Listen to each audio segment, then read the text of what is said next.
He is a master of American music, a producer, composer, musician. Quincy Delight Jones Jr., known to the world as Quincy Jones, or simply Q. His influence in the industry spans over 6 decades, with 79 Grammy nominations, 27 Grammy wins, and a spot in the Rock and Roll Hall of Fame. Quincy Jones has worked with every major musical influence in America, from his early days in jazz to his long legacy in pop. Now 81 years old, Quincy shows no signs of slowing down. His latest project, producing young musical talent from around the world, Global Gumbo All-Stars. I sat down with Quincy Jones to talk about the great cultural imprint he has made on modern music. Quincy Jones, it's a pleasure. My pleasure. I don't even know where I start with someone with your career, so I thought I'd pick some moments from throughout your illustrious career, and I wanted to start right from the beginning. There's this amazing story. You're this kid who doesn't have much growing up in Chicago. You moved to Seattle. I wanted to be a gangster then. You wanted to be a gangster. You're around 11 years old. I saw a dead body every day. You and your brothers are trespassing. It's petty crime. You're in a community center. You see a piano. And now we break in the room and I see a piano. And that is the moment where your life changes. Saved my life, yeah. Take us to that day. Well, it's just during the war, you know, in the 40s. And we went in this, the Armory was our recreation center, but it was also Armory for the military. And we went in there, we ate up all of the lemon pie, and ate ice cream, and had pie fights and everything else. Then we walked around and broke in the rooms and so forth. And I walked in one room, saw a piano in the dark, I spin it, and I closed the door, and something said, go back in that room. And I went back and touched that piano, and I knew that through that the rest of my life. And the next day, I started staying after school. I learned sousaphone, tuba, B-flat baritone, E-flat alto, French horn, trombone. What is it that you knew when you saw this piano? When I saw that piano, I understood it. I understood it immediately, you know. And if I hadn't done that, I would have been probably dead or in prison right now. No question about it. Your mother had a psychotic breakdown. Yes. Was committed to an institution when you were 7 Dementia years old. precox. They took her away when we were 7 years old. You said that as a child, you had to make music your mother. That's right. How did you do that? That's right. Because I said if I don't have a mother, I will let music be my mother, and it never let me down. And the harder I worked, you know, it never let me down, you know. And as soon as I started playing instruments, I started to hear other sounds. And that's why I knew I was going to be an orchestrator and a composer and arranger and all that stuff. Because my first thing was arranging for 4 trumpets, 4 trombones, 5 saxes, drums, bass, piano, and guitar. That was God, you know. And I wanted to learn how to write for brass, strings, woodwinds, and percussion, symphony orchestra. But music became this kind of caretaker for you, of you. Absolutely. It's amazing. Still is. Still is. Well, creativity is, you know. Let me ask you about creativity then, and the diversity that is Quincy Jones, because I'm a kid of the 1980s. So I know Quincy Jones, the famous guy, the hit maker, the pop wizard, the R&B soul guy. You were a serious jazz guy through the 50s. Yeah, I mean, you're on tour with Lionel Hampton. No, understand, man. Yeah. From day one, we knew how to play every kind of music. Sousa, Debussy's, Schottisches, Bob Mitzvahs, rhythm and blues, everything. We were doing it all our life. It's the same. Nadi Boulanger said, Quincy, God gave us 12 notes. The Bach, Brahms, Beethoven, Bo Diddley, Basie, Bird, all use the same 12 notes until he gives us 13. I want you to know what everybody did with 12. And I studied hard for 28 years, man. And there's not, for 7 decades, we never stopped, you know. Not a lot of people cross over the way you have. Do you lament the fact that there are those silos? Jazz, rock, pop. The best gift I ever had in my life, one of the first television productions I did was Duke Ellington, We Love You Madly. And basically, Duke gave me a picture of him, because he was just before he died. And he says, may you be the one to decategorize American music. Because I hate categories, man. It's good or it's bad. Our motto back then was empty the cup and it comes back full, twice as full every time. empty. Give everything you do, shining shoes or whatever, just do it the best you can do it, you know. Where'd you learn that? When I was young, I knew why God gave us 2 ears and 1 mouth. You're supposed to listen twice as much as you talk. And I was fortunate to meet Clark Terry's and Count Basie's and Ray Charles and so forth that told me how the guys think, you know. He said, young blood, step into my office. That's the slang. Young blood, step into my office, let me pull your coat. That means I have a life lesson for you. And he'd say, in black show business, there's hills and there's valleys. That's the analogy for success and failure. When you get in the valleys, that's when you find out who you are and whether you can withstand the pressure that goes when you get it wrong, you know. I'm glad you brought up black show business. Making mistakes is the best thing you can do.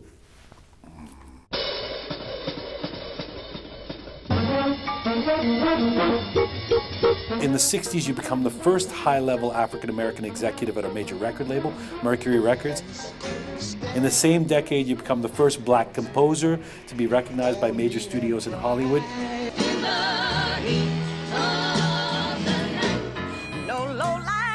Quincy, did you feel like a trailblazer at the time? No. I just did what I did. And I had worked very hard to get it. And so my biggest fear, that's a word I don't use very often, was that I'd get an opportunity that I was not prepared for, such as working with 1958, I was living in Paris. Frank asked me to bring down 55 musicians, my house band from Paris. So we played with him that night, 6 words, good job, kid, cuckoo, that's all. Then 4 years later, I get a call from Hawaii, and somebody says, hey, Q. So first time I call that, you know, this is Francis.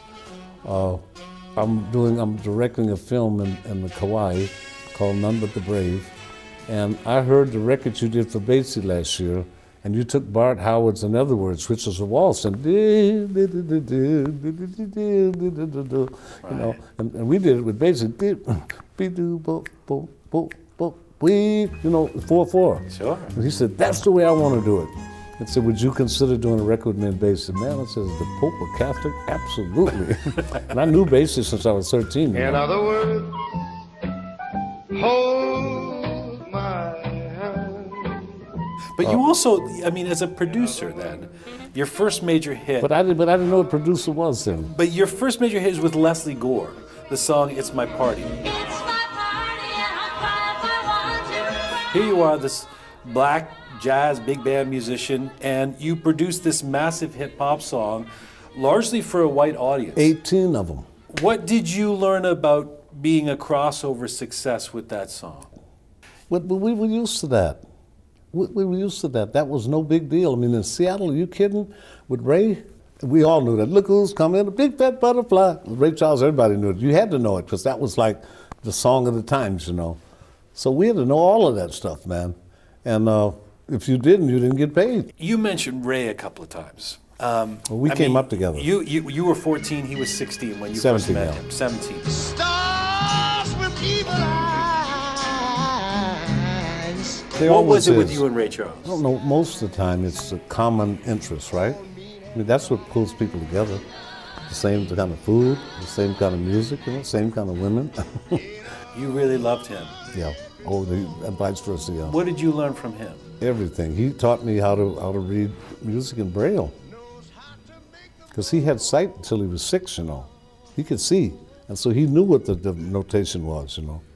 And boy, we had some times together, amazing times together. But we all used to go. We play a country club, a Seattle Tennis Club. Pop music with white cardigans on and bow ties. Played for strippers. We used to do comedy, everything like that. And, you know, we just were fearless. I got to ask you about Michael Jackson. I mean, when we talk about big collaborations for you, this was epic. And you started producing Michael in the late 70s. Of course, you did Off the Wall, After the Wiz. But I got to ask you about Thriller, because this is still a record, Thriller, that producers put on and kind of go, how'd this guy do this? It is beautiful what you have created there. And this, of course, became the biggest record in history. What was it about that session, you, Michael, that created that magic? Intuitiveness.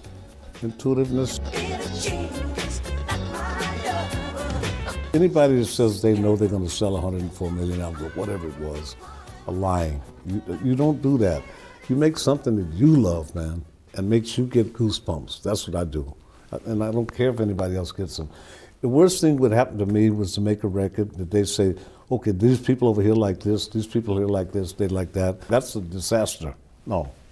I want to get something I love, you know. And if I get some, we went to 800 songs to do Thriller, to get 9 songs.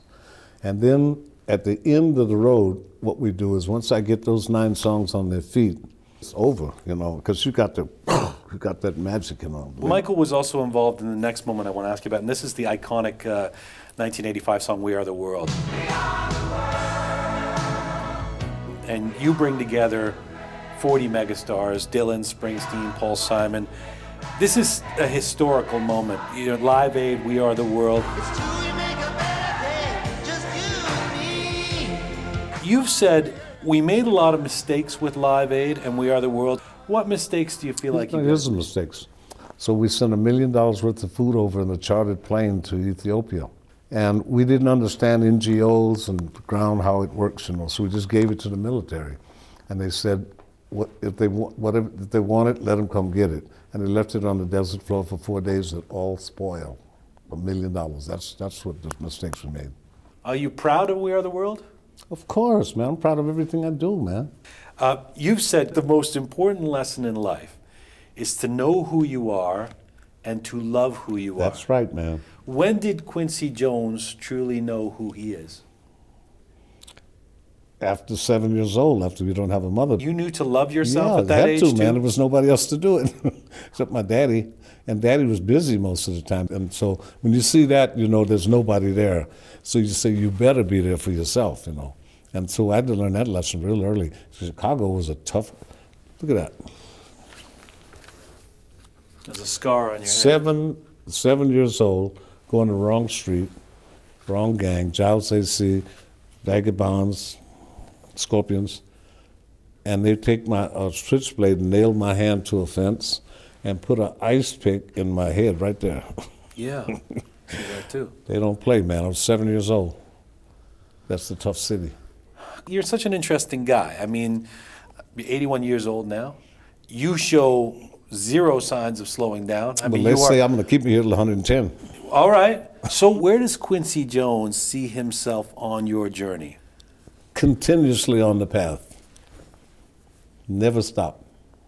And I know how to play hard, and I know how to work hard.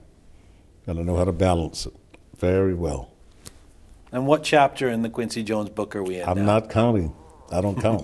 I don't count, man. Hey, let me show you what I wanna roll. Quincy Jones shows no signs of slowing down.